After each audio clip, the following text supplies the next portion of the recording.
So what's your net worth, Saj? Probably got about 25 quid in my pocket. Maybe. I think that covers for fuel to get home, I think. Will it? You're going to buy the food for us, aren't you, for that? Oh, yeah. So you might know. Seriously, what do you think your net worth might be? It's important for us to know. No idea. I couldn't care less. But surely there must be, because you were talking earlier about more. Yeah. Whether that's more properties, more money, whatever, but there's more of something. Achieving more, doing more, serving more, being more, giving more. Yeah. But it's not all more money. Yeah. But money is an enabler for these things. Yeah.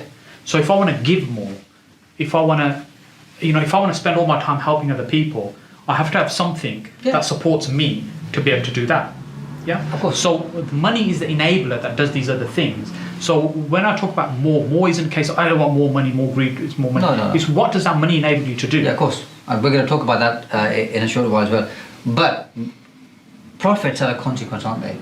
Of doing the right thing at the right time, in the right way, for the right people, okay, coming from a good place. I don't think profit's a dirty word. I don't think money's a dirty word. I don't think they're both bad words either. But when you, and don't tell me you don't, by the way, because I'm going to struggle to believe you, by the way, okay, because I know you well enough now, because we have a very similar background.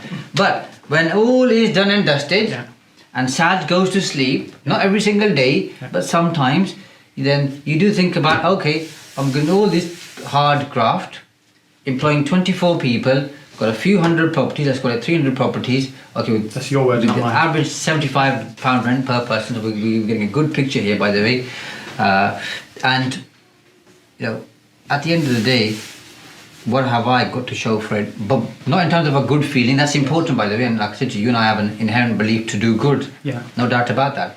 And to employ more people and contribute to the local economy and pay the taxes you have to pay. All that's very good. It's important. But we are human beings at the end of the day. So, okay, what have I created for myself and my children and a legacy for them? Because you said earlier, obviously, you want to make things easier for your children. Part of that, to some extent, is going to be, okay, I want to leave them in a better place than I found them when they were born, and hopefully, possibly, and most definitely, give them a better start than we had, not through fault of our parents or anybody else. It was just the situation and the circumstance. And you and I can't do what our parents did, because they moved 4,000 miles away to somewhere else. We've had it quite easy, do you know what I mean? But so at some point, I know Shaz Hussain sits there and looks at his net worth, however he does it. I'm an accountant, I'll probably do it different to you. So there will be some kind of figure there. What do you think that figure might be? I've no idea. I think you touched on quite a few things there. So you are an honest guy, aren't you, Shaz? Say again? You are an honest guy, aren't you? You was honest. I'm very. I like to think I'm very honest. Yeah. Good. Yeah. Doesn't mean I'm gonna share everything, but I'm very honest. When I started in property, it was a case, okay, how can I build something beyond me, family, make them comfortable? And when I fell over first time, I'll talk about falling over. Essentially, when I failed and I fall flat on my face, I talk about in the concept of falling over, because the reason I call it falling over. That's the IT business, yeah. Yeah. The reason I call it falling over because you get up and you move forward. So then I had to take my daughter out of private school then, and that was really, really tough. That was one of the toughest things I did. And people think, wow, first world problems and stuff. Because what I was doing, I was taking all my daughter's friends away from her. Do you see? Difficult. And when I think about it like that, when she said, Daddy, why can't I see my friends? Those are the kind of things that cut you up, and those are the kind of things that drive you. So when I talk about I want to create something beyond me, what I want to do is make what I'd like to do is for kids to be educated, to understand, why they're here, their purpose in life. Those are things that I think are important. It's not about me giving a lot of money. I say to them openly, me and your mum are going to sell everything and travel around the world. So don't expect anything from us. Yeah, of course. No, that's fine.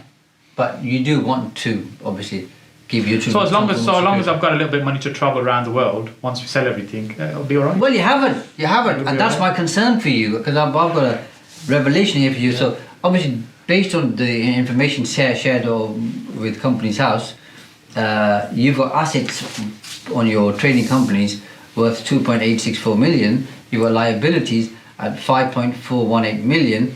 Cash at 420,000, so you got more than £25, by the way. You're hiding it somewhere safe in a bank. I don't know how many bank accounts, by the way, but your net worth here is minus £337,000. Okay.